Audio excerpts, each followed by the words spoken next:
Researchers analyzed the psychological test results of over 12,000 people and split them into two groups: people who apologize when they're wrong and people who refuse.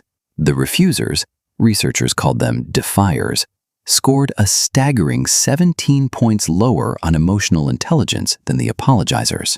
They also scored significantly lower on self-esteem and flexibility. So that person in your life who has never once said, "I was wrong," science says something is happening beneath the surface, and it's not confidence. Stay with me, because what's actually driving this behavior is almost the exact opposite of what you'd assume.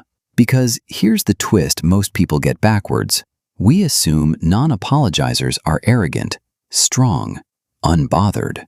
But psychologists who spent over a decade studying this pattern found something much more fragile hiding underneath.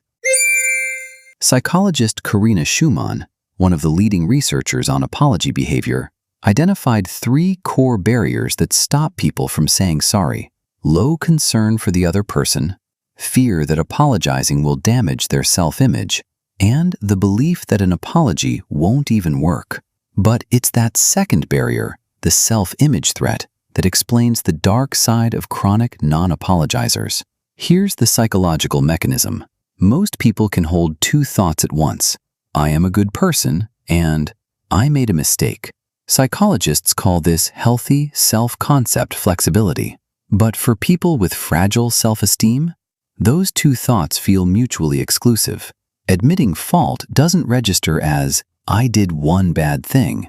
It registers as, I am a bad person, a full identity collapse. So the brain does what any threatened system does. It defends. This connects to a well-documented concept called cognitive dissonance, first described by psychologist Leon Festinger.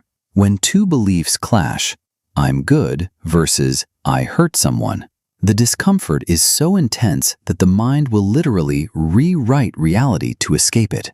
Blame the other person, minimize the harm, insist it wasn't a big deal, anything to avoid sitting with the dissonance.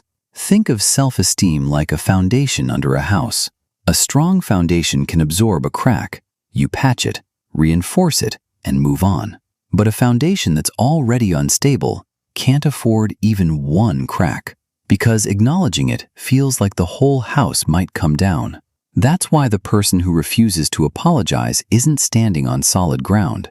They're standing on ground so shaky, one admission feels catastrophic. There's another piece to this puzzle: attachment style.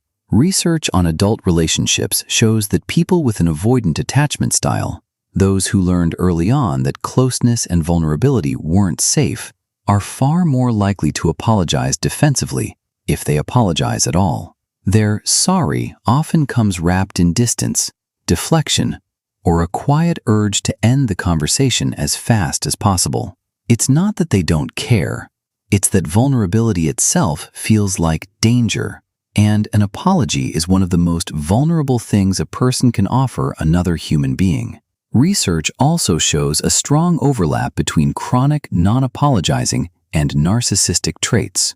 Not because narcissists feel too proud to apologize, but because many genuinely don't register that they've done anything wrong in the first place. Their self-image is so tightly protected that empathy for the other person barely registers as relevant information. And this pattern doesn't stay contained to just one relationship.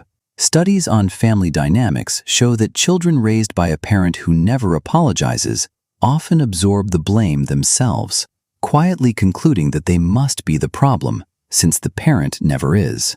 That belief can follow them for decades, shaping how much conflict, criticism, or accountability they can tolerate as adults. But here's the part that surprised even the researchers studying this. Refusing to apologize doesn't just fail to protect self-esteem, it actively erodes trust in every relationship it touches. Every unspoken "I'm sorry" becomes a tiny withdrawal from what psychologists call the relational trust account. And unlike an apology, silence compounds. It doesn't disappear, it accumulates, quietly, until the relationship can't hold the weight anymore. So the next time someone refuses to say sorry, remember, you're not looking at strength. You're looking at a nervous system so afraid of collapse, it would rather lose the relationship than risk feeling, for one moment, like it isn't good enough. Thanks for watching, and see you in the next briefing.